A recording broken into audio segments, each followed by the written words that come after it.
Greetings, my name is Bodhi. You might recognize me from some of Ben's recent videos, or if you watch his live streams, you might also recognize the top of my head. This weekend, I attended the Armada Store Championship up in Norman, Oklahoma. This video is going to cover what went right, what went wrong, and a slight jab at the fact that an Arkansas citizen had to pay tolls for roads that look like this. The fleet that I brought this weekend is one that I wanted some competitive practice with, as I'm strongly considering bringing it to Worlds. This is my Grievous list. It's not quite technically an MSU list. I have a Munificent Star Frigate, kitted out with the usual projection experts, thermal shields, point defense ion cannons, and link turbo laser towers. I have 4 identical hard cell battle refits with reserve hangar decks and turbo laser reroute circuits. I have 4 Vulture class droid fighter squadrons. Basically, this list is an attrition list.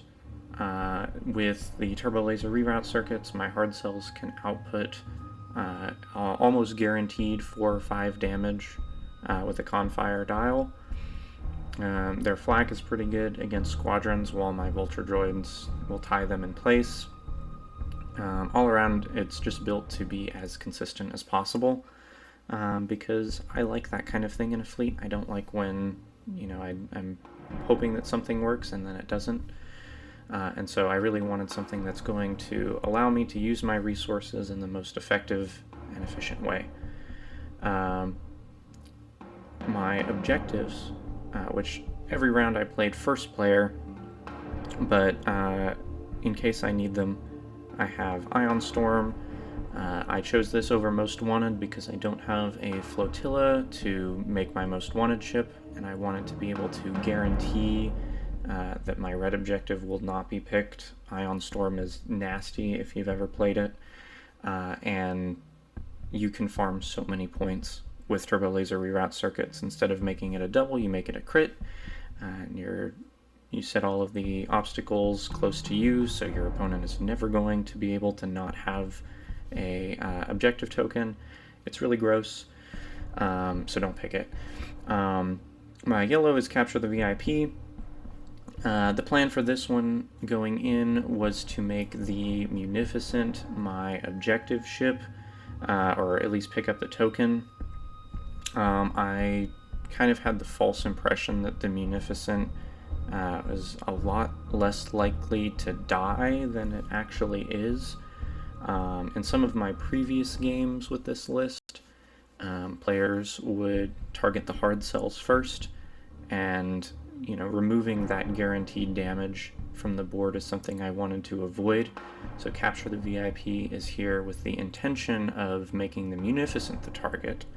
However, the Munificent was destroyed in all 3 of my games this weekend, and some of those were because of my error, so I might be changing this yellow objective.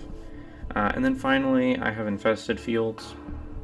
This is a classic. I think it's one of the most common objectives.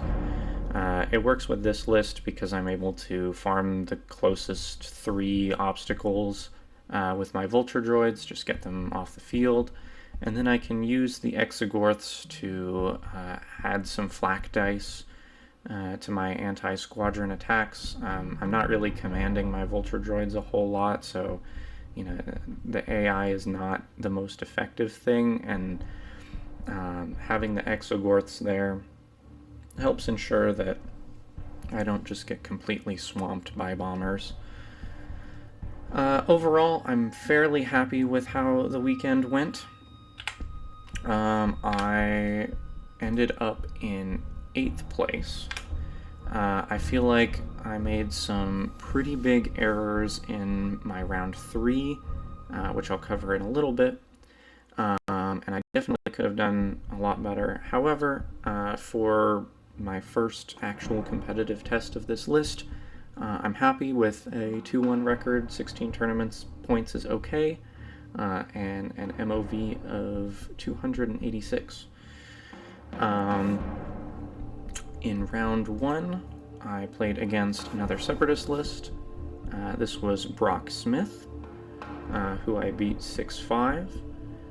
In round 2, I played against Ares, who is one of the local players that I've known for a while now. I taught him how to play, and knowing his playstyle definitely gave me an advantage, and I beat him 9-2. And then finally, in round 3, I played against Rick, and in addition to the fact that we were both exhausted and made some errors, I got overly zealous. At this point, I was sitting at 15 tournament points, whereas some of the top placed players were, I believe, at 19 tournament points. And so the only way that I could feasibly get first player is if they got a 6-5 and I got a 10-1, and then somehow managed to win in the tiebreakers with MOV. So I got a little bit overzealous, and it ended up backfiring majorly. But let's go and talk about the other lists and some deployment strategies. So in round 1, I played against Brock, and Brock is playing one of my favorite commanders. It is Admiral Trench. I talked to him a little bit, and he's been playing Trench for a while, different versions of the list, and I really enjoyed this one. He's got a Recusant Support Destroyer. I think it's pretty common now to see them with flight controllers and boosted comms in a Trench list. Patriot Fist is one of the best titles in the game. Then he's got his Munificent, which is also, it's pretty similar to mine. It's similar to what a lot of Munificents look like these days. And then he's got his Hard Cell, which is kind of a lifeboat setup. He's got Expert Shield Techs and Foreman's Labor, which made it a little more tanky.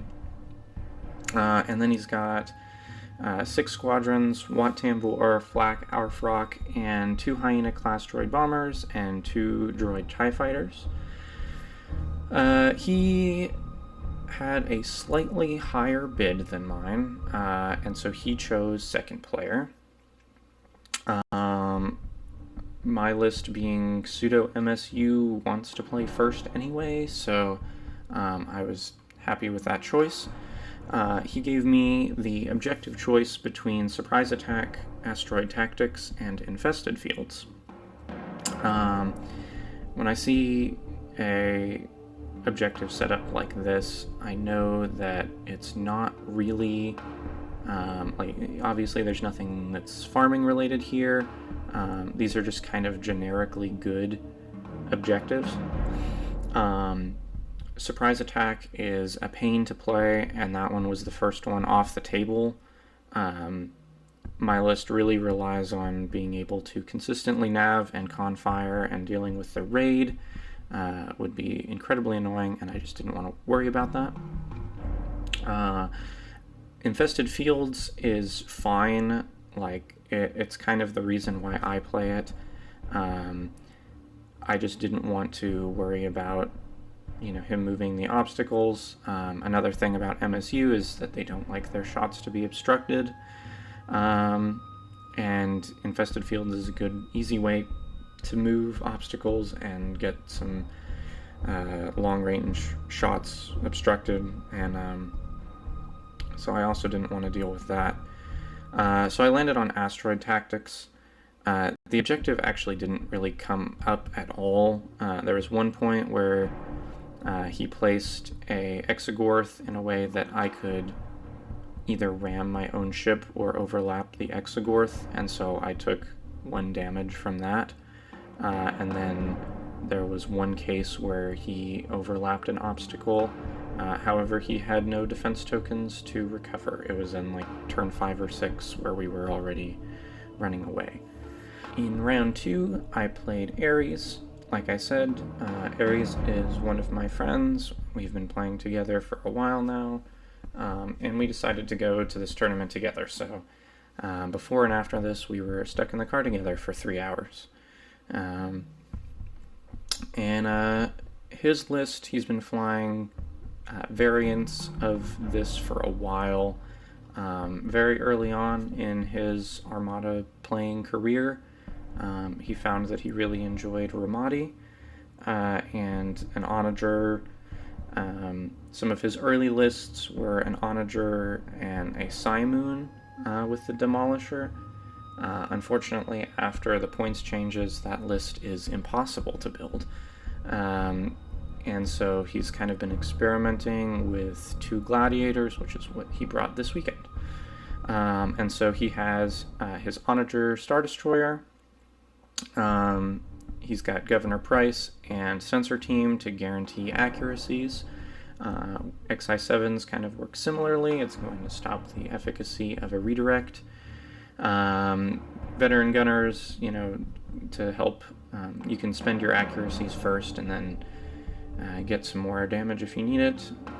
Orbital Bombardment Particle Cannons is basically a staple. And then he's got the Cataclysm and Hondo combo for the turn 1 shot. He has 2 Gladiator 1s. He has been a pretty big fan of playing Admiral Montferrat on his Demolisher. It was relevant for a couple of shots because side arcs on my hard cells only have 1 dice, and if it's obstructed, then you can't make the shot.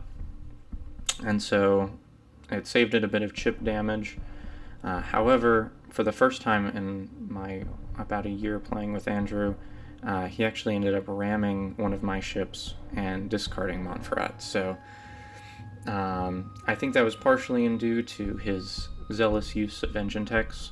Both of the gladiators kind of rushed me, and then they had to quickly turn around and then make a second pass. But his next one has Insidious and Palpatine. This one's a little harder to kill because of Palpatine, and you really don't want to be spending one of your 3 defense tokens to make an attack. I am still not certain with Insidious. I personally don't like it, but Andrew, or Ares, stands by it, so I'll take his word for it. And then the one thing that we talked about on the ride back is Veteran Gunners. We had a pretty lengthy discussion about the dice odds and Veteran Gunners not actually improving those odds. There were quite a few instances in our game where he would have his black hit crit for assault proton torpedoes, but he had a couple of misses, and he would re-roll the whole pool and end up with a similar amount of damage, or slightly less or slightly more, but without that double that he needed for APT. And so I hope that I talked him into replacing them with Ordnance Experts. Finally, he has his 2 Gazanti cruisers, both with Comsnet, one of them with Hondo. And these just fed some tokens around classic Gazanti stuff. I had the bid, and I chose first player. He presented the objective suite of Surprise Attack, Contested Outpost, and Solar Corona. Again, I did not want to deal with Surprise Attack. And I also, because we had the same number of activations, but I had some squadrons that allowed me to out-deploy. Solar Corona was kind of out of the picture. I really wanted to be able to place my last 2 pieces after his, specifically after his Onager. I did not want him to be able to place his Onager in a way that he would be able to make it so I had to run down the barrel. I wanted to be able to approach it from multiple angles. So I decided on Contested Outpost, and even though Contested Outpost is a bit harder for MSU, I was my plan was to go for a tabling anyway. And then finally, in round 3, I played against Rick, and Rick is playing one of my favorite Rebel commanders, that's Radis. He has a really interesting list with only 3 ships and a couple of squadrons. So he's got a Starhawk as his flagship, and he's got some extra upgrades on there to make it a little bit more tanky. This was actually my first time ever playing against the Amity title, and the rest is pretty self-explanatory. The only thing that stood out to me was with Ramus, he was able to deploy at speed 2. Turn 1, he was able to take a nav dial and use it as the dial to angle himself in more towards my deployment. I definitely had him out deployed here, which is usually the case with Radis, and being able to deploy at speed 2, take the nav dial for an extra click and angle himself in, and then speed down to 1 with the token was pretty relevant. His dropship is a Providence, which I love seeing the Rebel Providence on the table. And he has Veteran Captain to give himself the Squadron token for boarding troopers, expanded hangar bays to increase his squadron value to 3, so that way he can effectively get rid of the most important defense tokens, and then Ordnance Experts for the rerolls. The one thing that I would suggest, and we talked about this a little bit, changing medical teams. I'm not sure if he's played against somebody who knew this before, but you can choose, whenever your opponent has medical teams, you can choose not to resolve the base critical effect and assign face-up damage. So while medical teams does effectively stop crits, it's like a eternal contain token. If your opponent knows what they're doing, you're never actually going to discard the card. And then finally, he's got GR75 with boosted comms. This basically just spammed squadron commands and pushed around his 2 A-wings, Shara and Tycho, and he had 2 rogue YT-2400s. So, like me, only 4 squadrons. Since I had the bid again, I chose to go first, which was my biggest mistake of the whole event. He presented Advanced Gunnery, Contested Outpost, and Solar Corona. Again, I was not going to pick Solar Corona. I had him out deployed, and I wanted to keep that. Contested Outpost, while I chose it with Ares' fleet, I knew that I was not going to be able to take a reasonable amount of points from a Starhawk and a Providence, and so I chose Advanced Gunnery. Obviously he put it on the Starhawk because that was the only ship that he had deployed at the time with actual attack dice.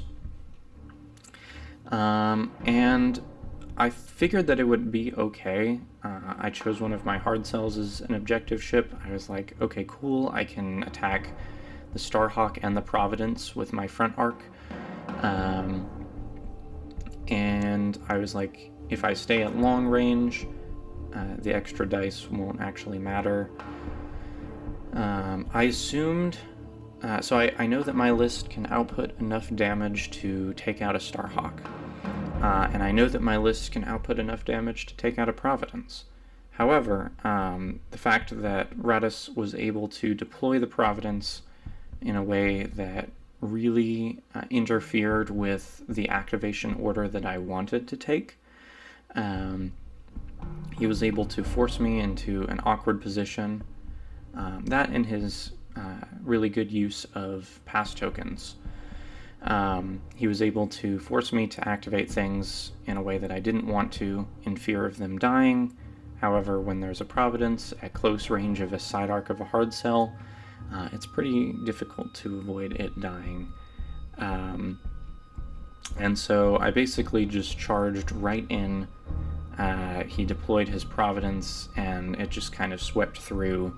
The Starhawk came and landed right beside it, and they just annihilated every single one of my ships. I don't even think we made it to turn 5. It was pretty brutal.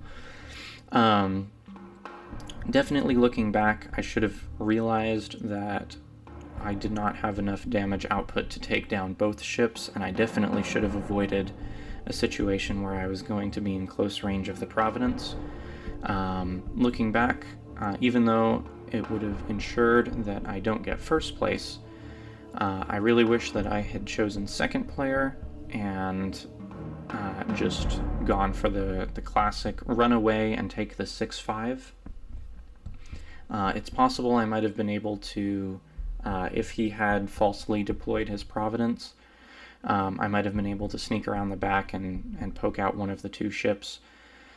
But the correct decision definitely would have been to just run away here. There was no way that I was going to take out both of the ships and lose nothing, or lose one ship, which is what I needed to get the 10. So I should have just played it safe, and maybe I would have landed in the top 4.